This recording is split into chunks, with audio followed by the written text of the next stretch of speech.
ومن مات علی حب آل محمد صلی اللہ تعالی علیہ وسلم مات مؤمنا، کہ جو اہل بیعت سے محبت کرتا ہوا مرے گا وہ مومن مرے گا۔ ومن مات علی حب آل محمد صلی اللہ تعالی وسلم مات شہیدا، جو اہل بیعت کی محبت میں مرے گا وہ شہادت کی موت مرے گا۔ خطبہ مسنونہ کے بعد میں نے جس آیت کریمہ کی تلاوت کرنے کا شرف حاصل کیا ہے،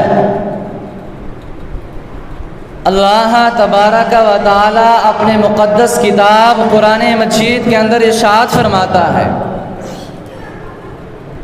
قُلْ لَا أَسْأَلُكُمْ عَلَيْهِ أَجْرًا إِلَّا الْمَوَدَّةَ فِي الْقُرْبَى،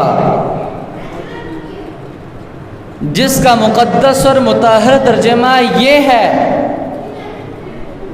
کہ اے میرے محبوب صلی اللہ تعالی علیہ وسلم تم فرما دو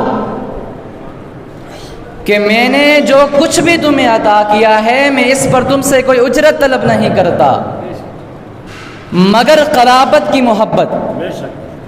قرابت سے مراد اہل بیت کو لیا جا رہا ہے۔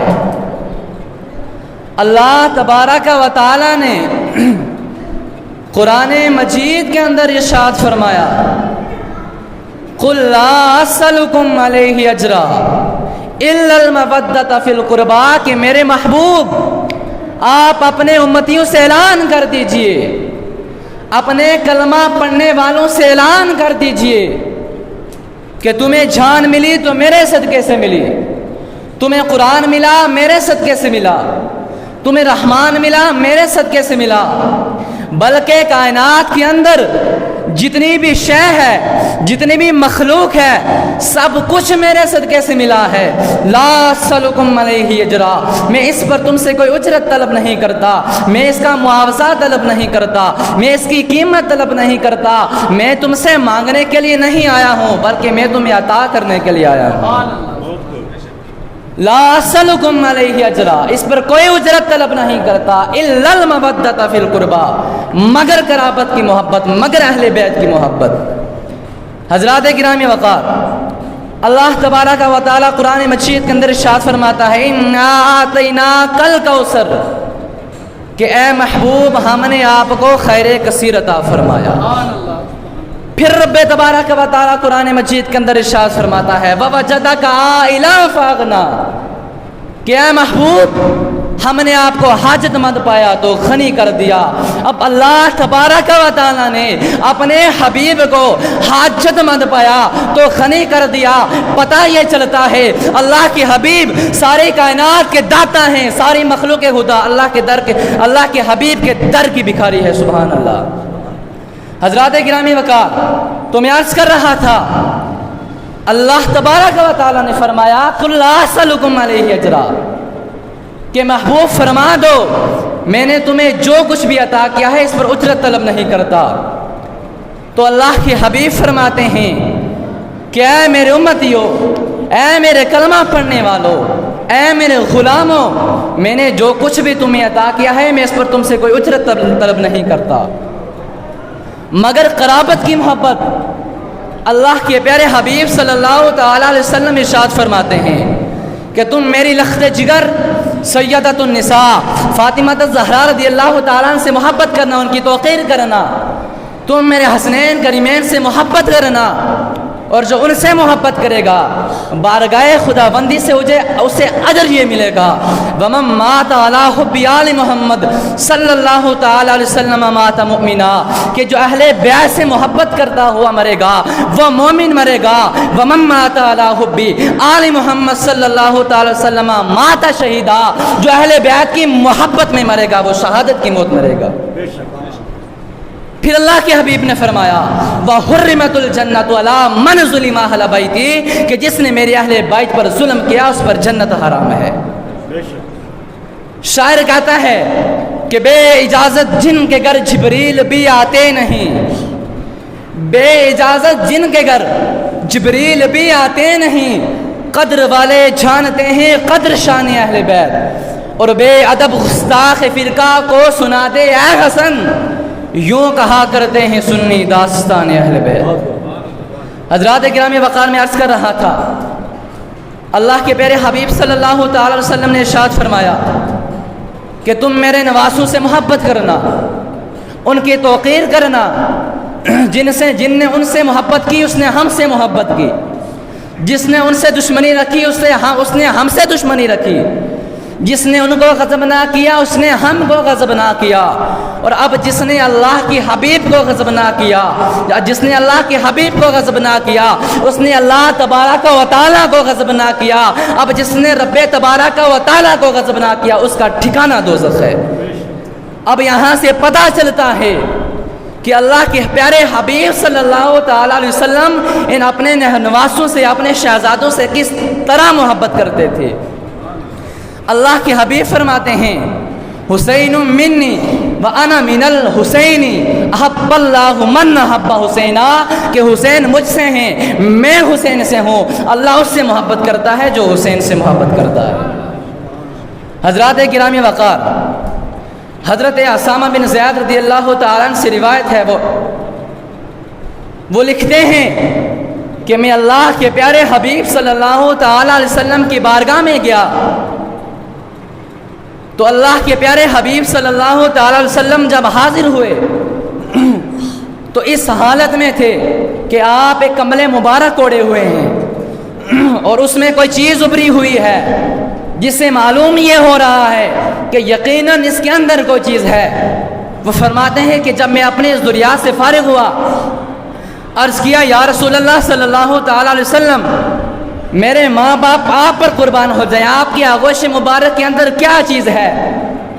تو جب اللہ کے پیارے حبیب صلی اللہ تعالیٰ علیہ وسلم نے کمل مبارک کا گوشہ کھولا، وہ کہتے ہیں کہ میں نے دیکھا کہ کمل مبارک کے اندر حسنین کریمین جلوہ فکر ہیں، سبحان اللہ۔ تو پھر اللہ کے حبیب نے دعا یہ کہ اللہم انی احبہما فاحب من یحبہما، اے اللہ میں ان سے محبت کرتا ہوں، تو بھی ان سے محبت فرما اور ان سے محبت فرما جو ان سے محبت کرتا ہے، سبحان اللہ۔ حضرات گرامی وقار، حضرت امام علی مقام حضرت امام حسین رضی اللہ تعالیٰ عنہ کا بچپن کا زمانہ ہے۔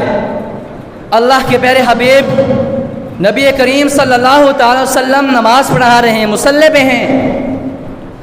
حضرت امام علی مقام حضرت امام حسین حجرائے فاطمہ سے نکلے، ابھی بچپنا کا زمانہ ہے۔ جب مسجد شریف کے اندر تشریف لائیں دیکھتے ہیں کہ نانا جان سجدے کی حالت میں ہیں۔ جب اللہ کے پیارے حبیب سجدے کی حالت میں ہیں تو حضرت امام حسین اللہ کے پیارے حبیب کی پشت انور پر جا کے بیٹھ جاتے ہیں۔ آپ مجھے بتائیں، اگر آپ نماز پڑھ رہے ہوں، وہاں سے آپ کا صاحبزادہ آ جائے، آپ کی پیٹھ کے اوپر بیٹھ سے آپ کو پتہ چلے گا فلاں آدمی بیٹھا ہے، پتہ چلے گا نا؟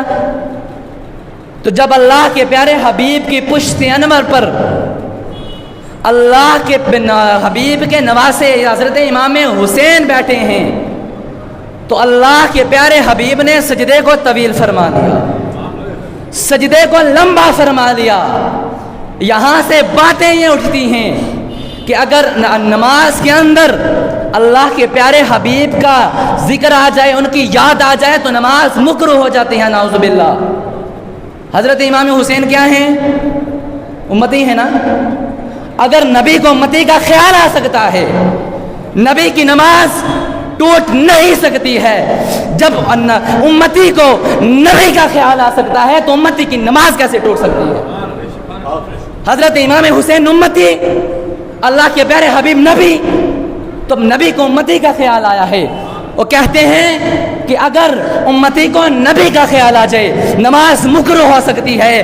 ارے اگر اللہ کے پیارے حبیب کو حضرت امام حسین کا خیال آتا تھا تو نماز مکروہ نہیں ہو سکتی تھی۔ جب امتی کو اللہ کے حبیب کا نام آ سکتا ہے، ان کی یاد آ سکتی ہے، تو امتی کی نماز کیسے خراب ہو سکتی ہے؟ حضرت اللہ کے پیارے حبیب صلی اللہ تعالی وسلم نے سجدے کو لمبا فرما لیا، سجدے کو طویل فرما لیا۔ تو جب حضرت امام حسین رضی اللہ تعالیٰ عنہ خود بخود اپنی مرضی سے نیچے اترے، پشت انور سے نیچے اترے، اللہ کے پیارے حبیب نے سر مبارک سجدے سے اٹھایا، نماز سے فارغ ہوئے، صحابہ کرام رضی اللہ رضوان اللہ تعالیٰ علیہم اجمعین نے عرض کیا یا رسول اللہ کہ آپ کے اوپر اس وقت وحی نازل ہو رہی تھی، یا سجدہ طویل کرنے کا حکم ہو گیا ہے، لمبا کرنے کا حکم ہو گیا ہے؟ تو اللہ کے حبیب نے فرمایا ایسا کچھ نہیں ہے، میرا نواسا میری پشت انور کے اوپر آ کے بیٹھ گیا تھا، میں نے گوارا نہ کیا کہ میں اٹھوں اور یہ گر جائے۔ اب یہ ہیں حضرت امام حسین جن کی خاطر اللہ کے پیارے حبیب نے سجدے کو طویل فرما لیا تھا، خطبے کو چھوڑ دیا تھا، اور حضرت امام حسین وہ شخصیت ہیں کہ جنہوں نے اللہ کے پیارے حبیب کے سجدے کا حق کرب و بلا کے میدان کے اندر ادا کر دیا۔ اللہ کے پیارے حبیب کے نواسے حضرت امام حسین نے کرب و بلا کے اندر وہ سجدہ کیا۔ اللہ کے پیارے حبیب کے نواسے کو سجدہ کرتے ہوئے فلک نے دیکھا، زمین نے دیکھا، ساری کائنات نے دیکھا، سر کو جھکتے ہوئے سب نے دیکھا، لیکن سر کو اٹھتے ہوئے کسی نے نہیں دیکھا۔ سجدے کا حق کرب و بلا کے میدان کے اندر ادا کیا۔ یہ ہے حضرت امام حسین رضی اللہ تعالیٰ۔ میں آخری بات آپ کے سامنے عرض کر دوں، کتب الحسن والحسین فی لوحین، حضرت امام حسن اور حضرت امام حسین نے دو تختیاں لکھی۔ تختیاں لکھنے کے بعد ایک نے کہا میرا خط اچھا ہے، دوسرے نے کہا میرا خط اچھا ہے۔ اب یہ فیصلہ کرانے کے لیے اللہ کے پیارے حبیب کی بارگاہ میں چلے جاتے ہیں۔ جب نبی کریم صلی اللہ تعالی وسلم کی بارگاہ میں پہنچتے ہیں، کہتے ہیں یا رسول اللہ صلی اللہ تعالی علیہ وسلم آپ فیصلہ فرما دیجئے، ہم دونوں میں سے خط کس کا اچھا ہے؟ تو اللہ کے حبیب فرماتے ہیں کہ حضرت علی کے پاس چلے جائیں۔ جب دونوں نواسے، دونوں صاحبزادے حضرت علی کی بارگاہ میں آتے ہیں، آنے کے بعد عرض کرتے ہیں کہ ابا حضور آپ فیصلہ فرما دیجئے، ہم میں سے خط کس کا اچھا ہے؟ تو حضرت علی رضی اللہ تعالیٰ عنہ فرماتے ہیں اپنی والدہ کے پاس چلے جائیں۔ جب حضرت فاطمہ کے پاس پہنچتے ہیں، کہتے ہیں آپ فیصلہ فرمائیں، ہم دونوں میں سے خط کس کا اچھا ہے؟ حضرت فاطمہ کہتی ہیں کہ میرے پاس 7 موتیاں ہیں، میں ان کو ہوا میں پھینکوں گی، آپ اپنے خطوں کو نیچے رکھیں، جس کے خط پر 4 موتیاں پڑیں گی اس کا خط زیادہ اچھا ہوگا۔